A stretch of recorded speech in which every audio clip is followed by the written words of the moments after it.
Welcome to Brave Healer Productions. It's time to experience what's possible.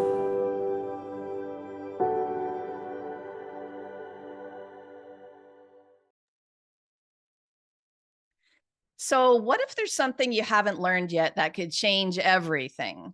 Welcome, everyone. I'm Laura DeFranco, the CEO of Brave Healer Productions, where we are helping the world experience what's possible. And here today to help me with that mission are three of the amazing authors of one of our newest books. This one is called Mentorship Mastery, a holistic guide for virtuous leaders. And before I introduce these authors to you, I want to say a huge thank you to our lead author, Julie Campbell. Julie, you had a huge mission and vision for this book. You've gathered together a stellar group of experts to talk about this subject, and it is other level. These interviews have been other level, you guys. The topics are so juicy. And Julie, we wouldn't be here without you. So thank you so much for doing this and saying yes to this kind of collaboration. So I have some pretty cool people in my Zoom room today, you guys. Katrina Taylor, Executive Director at Boston University, brings 20 plus years in leadership, education, recreation, and athletics, including CEO and president roles, dedicated to helping individuals achieve their fullest potential. Marina Tao is here, U.S. Navy Surface Warfare Officer and Leadership Instructor at the Naval Academy, combines operational expertise with a passion for mentorship, shaping future naval leaders with purpose, dedication, and commitment to service. And Rob Shepard is here. He's a Senior Fellow with Severn Leadership Group and Southwest Airlines Captain. He's a retired Air Force officer dedicated to mentorship, discipleship, and inspiring lives of selfless courage, service, and faith. Wow, you guys, I cannot wait to talk to you about these chapters. Katrina, you're going to start the party off today. Tell us a little bit of the why behind the chapter that you wrote. Thank you, Laura, for highlighting all the great work of this book. My chapter is chapter number 15, From Chaos to Calm, Power of Pause, Lessons from a Parent of Triplets. And my why for doing this is first, as someone that has been mentored so much in my life, I really have an appreciation for the mentorship role. Just like Marina and Rob are amazing mentors, it takes work to be a mentor. And sometimes as a mentee, as you make that leap, you might not understand. Because as a mentee, you can really, when you're with your mentor, just kind of stream of consciousness work through a situation. But as a mentor, you really need to pause and help that person process and really think about how can your experience and your background help your mentee as they're working through the problem.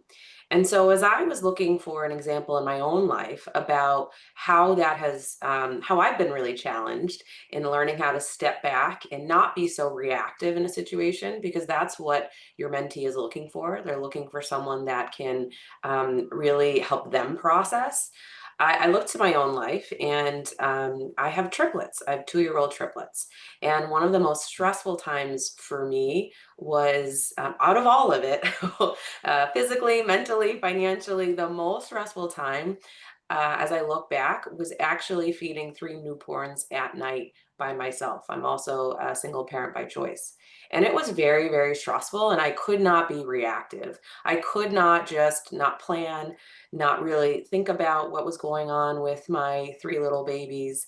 And it was really, they needed to be cared for in a way that was safe and met all their needs while they were screaming at me. And I did not have a lot of sleep because it happened every night. And so it really was a way for me to think about, well, how can I help someone as they're thinking about making that leap to be a mentor and really realize the difference? You are not the person that's able just to express what you're going through and process in the moment. You really have to cultivate an ability to step back, to pause. And my chapter goes into some techniques that I've used to do that. I love that we're kicking this interview off with you and this way today. Like, I just, you give me the visual instantly of the 3 2-year-olds. And I'm like, I don't know, Katrina, I don't know how you do it. But the pause and the calm, right? And that the first step is the awareness that you have to have. Yeah. What else do you want to tell people about that awareness? Yeah, you have to recognize as you think about being in a moment where information is coming at you. If you think about a mentor and you're with a mentee, you have no idea what's going to be shared. And but you have to be, again, not reactive and be able to bring the sense of calm and a safe space. Your mentee is really looking for this space where they can grow from the challenging situations that you had. And for me, it was really thinking about, I talk about three techniques that I use: ABC, assess, breathe, and control. A, kind of really assess the situation, what is happening in that moment, be really aware. For me, it was what are they hungry? Do they need to be changed? Are they sick? Breathe. I talk a lot about breath work. That's really, really, really, really, really important. When the world around you is just turning really fast, or let's say a mentee is sharing a story and looking for guidance, and your mind is really just blown. It's like, wow, how am I going to help this person? You got to come back to your own physical senses. And breath work and breathing is something universal and something that can really help you say, what's going on? How am I feeling? How am I reacting? And C is control. Just control what you can control. I talk about having some kind of key areas that you've already built up that you can always dive into with your mentor. For me, having control was having that extra formula, having those extra outfits, not having to leave the room. And I talk about in my chapter how it didn't go so well one night and how I really learned from that, because you can really learn from mistakes also. Of course. Katrina, thank you for saying yes to this project. Thanks for being here today to share with everyone. Thank you. Maureen, I'm coming over to you next. Tell us a little bit of the why behind your chapter. Absolutely. And thank you so much, Laura, for letting us have this conversation today. I'm excited to keep diving into it. So, I wrote chapter 2, which is Holistic Mentorship Through Change, Your Compass When the Path is Unclear.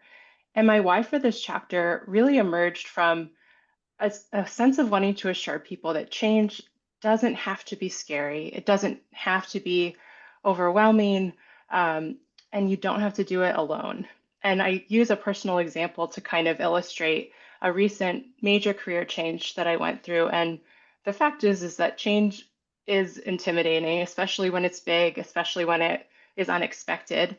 And it can really arise in you some doubts and fears, and that can be hard to kind of navigate alone. And so, a good mentor, a holistic mentor who's there in all the different ways, asking you hard questions, helping you evaluate the different factors that are at play, can really help you see through that fog. And so I share kind of three steps for that, engaging with intention, listening with care and thought, and then championing wholeheartedly from start to finish and beyond, and just talk about how that can really be a difference maker, especially in that time where there's a lot of factors at play and there might be some fear and doubts and stress as well.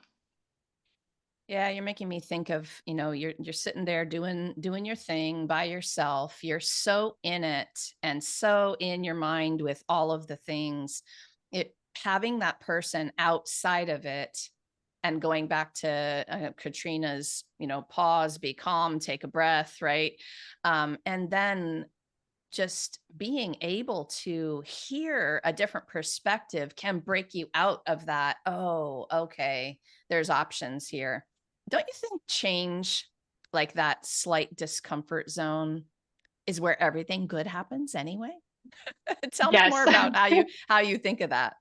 that's such a good point. And sometimes that comes with challenging. And that mentorship, when we talk about holistic mentorship, um, we're really talking about like the whole person, and that doesn't mean just agreeing with whatever your mentor wants to do, your mentee wants to do. It might mean challenging them or seeing their potential or where they could go, maybe shining a light on that path that they can't see, or using some of your experience to help put things in perspective, not to lecture on, well, this is what I would do, or if I was in your shoes, this is the path I would walk, but rather just help make sense of the reality and the different factors that are at play, And that can really be such a game changer because, as you said, it's in those hardest moments that we become our best selves, that we know, we prove to ourselves that we can get on the other side of it, that we can pursue our passions, pursue the life that we want, that we feel that we're born to do.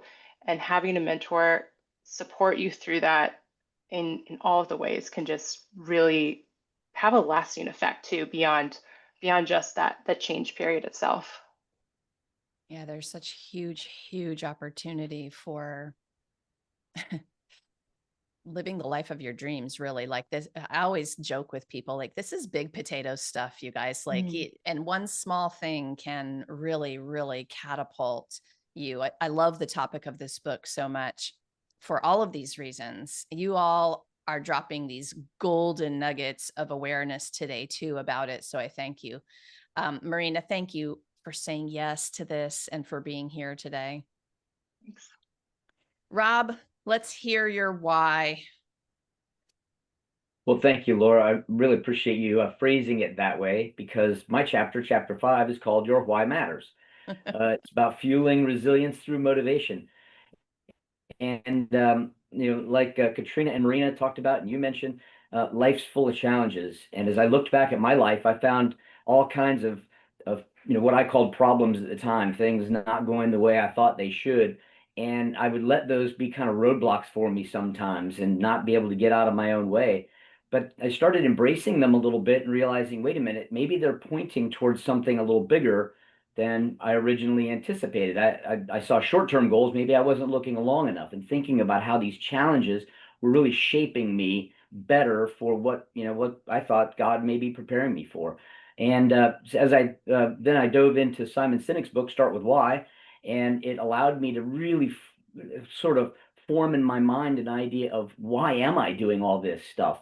And then in mentoring relationships, I found the same thing to be true. If I went into a mentoring relationship just expecting the protege to come with all these problems and I'd help solve those problems and we live happily ever after. It never worked that way. And so I had to think about, why am I serving as a mentor and why has this other person come to me looking for mentorship? And then when we got those things kind of straight in our minds between the two of us, the relationship really would be able to flourish. And so I find that to be really helpful when I engage in mentoring relationships, when I continue these relationships, maybe even after we're finished formally in a mentor protege sort of situation. I still find that knowing and understanding why I've gotten into this relationship and why the other individual's gotten into the relationship just really helps both of us. I love that your topic is the why. That's so perfect. I wrote something down when you were talking. I'm going to go back to it for a second. You were talking about being able to look at that bigger picture. Maybe you were getting in your way with some of these challenges, kind of stopping yourself up a little bit. Gosh, we all do that, I think. But I wrote down, maybe we even need the challenges to get to our big goal. Not only are we getting in our own way, but we aren't seeing that this is the exact path we need to take, right? It's just a different way of saying what you said. What else do you want to tell people about that awareness that you need in the moment because you're just too in it? It seems like a roadblock, but maybe it's not. Well, that's funny that you say that. The roadblock may be a redirection. It may be something that you're going in a direction that you think you're supposed to be going, but that's really not where you're intended to be headed at all. And it's so easy for us to get focused on what we think we are supposed to be doing, where we think we're supposed to be heading, and that unawareness, that lack of awareness, can shrink our vision down so much that all we see is what's right in front of us. When if we look just a little bit to the left or a little bit to the right, we'd see people that are there, opportunities that are there that are perfect for what we have to offer, but we're not aware of them unless we have got that obstacle placed in front of us. And being able to see that bigger picture, or open your awareness a little bit more in the moment, maybe will allow you to use that interruption or that roadblock, if you will, to redirect in a more positive way. I'm going to get very excited about this topic for a minute, you guys, because it really is a miracle moment if you can do what we are talking about today. This is the thing. This is the moment of awareness where everything can shift in a second, in one breath. And all of a sudden, you make some space with that breath, because you're going to step outside and look, right? And observe and wonder and be curious. We talked about curiosity superpower in one of the other interviews. Oh, this is such good stuff. Rob, thank you also for saying yes to this. Thank you for being here today. I have more thank yous for all three of you. And while I do that, I'm going to give everyone a little peek at this beautiful book cover. You know, you all took on my challenge to put a vulnerable story in this book. Thank you for doing that. But then the master teachers that you are, you stepped up in the second part of this chapter to help us have a practical experience with your wisdom, your tools, your strategies. And you guys, you did this so brilliantly. It's one thing to do it every day for the people that you all help, but it's quite another to put it in black and white in a book in a way that the reader really has that experience. I get very excited about this because it is really life-changing. And I thank all three of you for doing that. Marina, what's your favorite thing about being a mentor? That's such a good question. I think my favorite part about being a mentor, it comes not, it's not at the beginning, it's not at the end. It's in this space in between that we've kind of all touched on a little bit, but where light bulbs start going off for the person that you are mentoring, where you're asking good questions, you're following up, you're showing up day in and day out. And then without telling them the answers, they're coming to that awareness themselves, and they are figuring it out in a way that maybe you didn't even anticipate, right? Like you don't necessarily have all the answers or know exactly the way their path is going to unfold. And when it clicks for them, just the way kind of what Rob was talking about, of your path coming into alignment and coming into focus and seeing that happen for somebody else is the best gift. It's just such a cool thing it's such an honor to be alongside somebody as they're experiencing that. Oh, I would imagine all of you would nod your head to that one, like just watching that process happen and somebody really, that's a gift back to you. Yeah. Yeah, big time. Okay, I love that one. Let's see what Rob says about his favorite thing about being a mentor. That is an excellent question, and Marina, I agree with what you said. That's a beautiful thing, having a front row seat. I think one of the things that is most fun for me is the fact that for 40 some years, I didn't think I liked people, and I wanted to do everything by myself. I was so self-sufficient, so independent, and I couldn't imagine myself wanting to be in a mentoring relationship. And I just find it funny now that it's what fuels me, to walk alongside somebody, watch that growth, see the things, as Marina said, the sparks just fly sometimes. And neither of us brought that to the table, but the relationship between the two of us, the synergy that happens with two people start talking about something, it's not problem solving. It is absolutely just miraculous creation. It's a genesis of something that's fun to watch. I love that. I love the way that you're putting that. Yeah, a co-creation and the energy between also. Mhm. So fun, so amazing. Okay, Katrina, I know sometimes it's hard to go last on this particular question. What is your favorite thing about this? Well, I would echo what Marina and Rob have shared. Having that front seat and seeing your mentee come up with the solution on their own. For me, really, it is the hope that they inspire in me. Thinking about all the brave things that I've had the opportunity to work with mentees in the SLG Servant Leadership Group program. I've had a mentee who's been doing insurance during COVID, and think about all the challenges that person went through. Someone working as a civilian and thinking about what their future was going to look like, thinking about how they could put their passion with their how they could make it a career.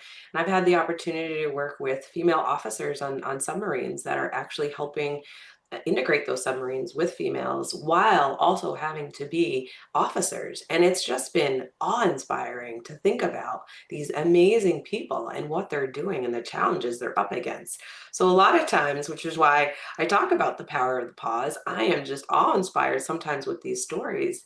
And I'm just so grateful that I have an opportunity to help them on their journey. So really, they give me hope for our world, and for the bright talent that I'm seeing through some of the amazing mentees in the SLG program. Love the feel of that awe-inspiringness. I don't know. You can feel it in your heart. It's like, it's a big feeling. Yeah. So I want to give all three of you a chance to talk a little bit more about that strategy that you're teaching in the book.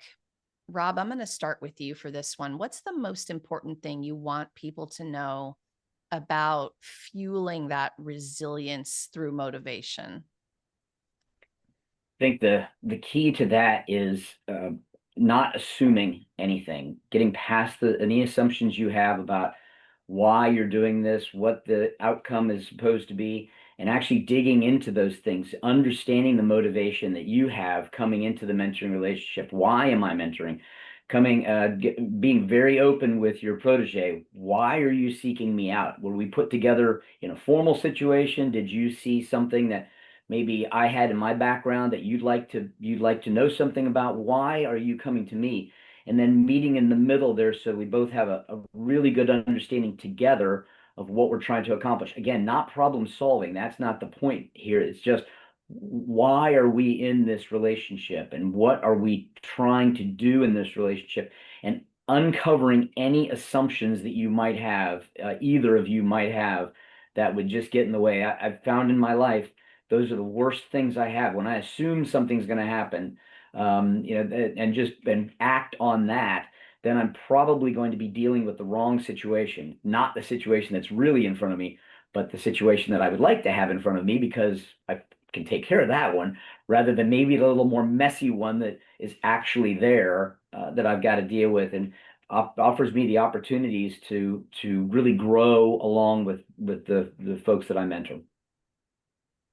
You know, as I listen to all of you answer these questions through all of the interviews as well, I keep coming up with this thought, like, this is life skills, y'all. This isn't just being a mentor and a mentee. This is like, communication, which is so basic to any relationship you want to have. Um, Not just having a mentor or being a mentee. It's really powerful.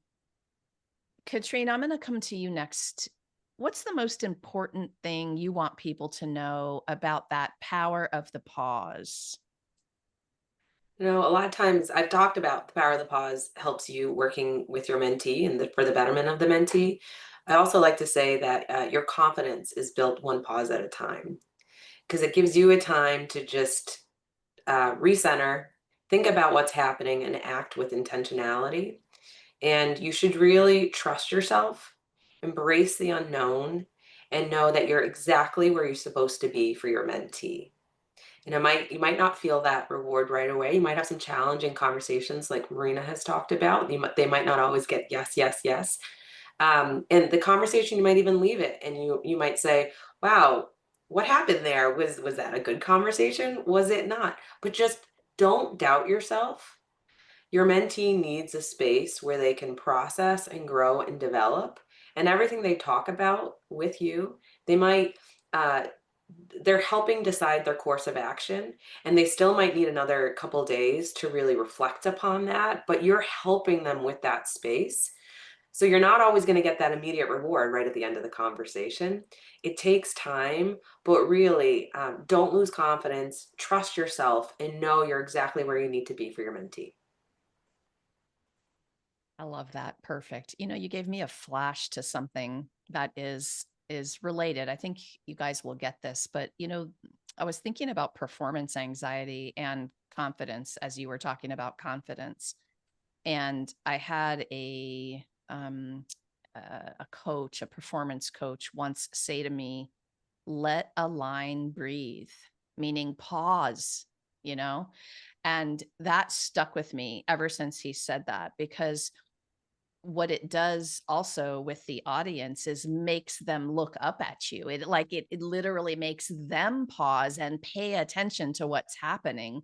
It's a power move, that pause, for so many reasons. So I love that you're giving me that little that little flash to the stage today, Katrina.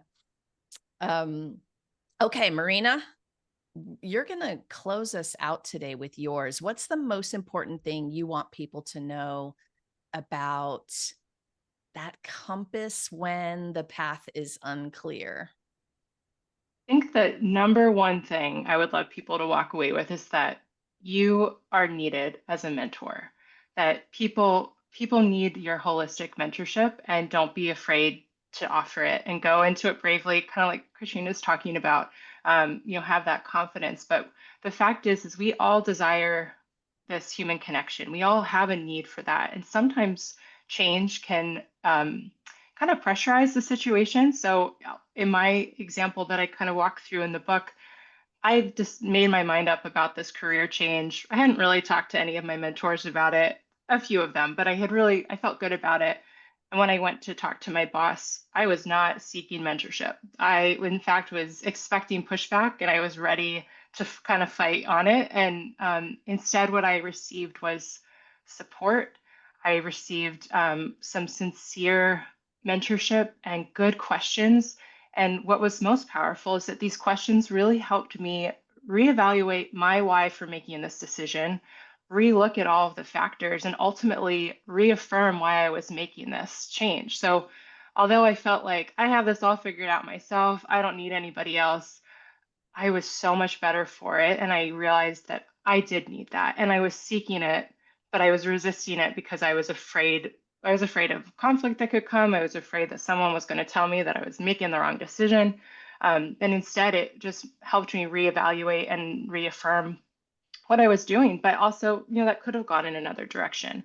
But the fact that I had a mentor who was so supportive, and I knew that he's not trying to get me to change my mind. He's not trying to push me down a particular path, but he is engaging with me so sincerely and authentically and asking me really good questions, listening to my answers, and giving me time to kind of to follow up, to continue to think and share what I was thinking. And ultimately, that follow up that I received from him has continued, even after my change and beyond. And so I feel like I haven't, I just feel so much more confident in the decision, and also that path, and navigating that kind of unknown path became so much easier with a mentor who cared so sincerely. Perfect way to wrap up on those notes. It's so powerful what you're talking about.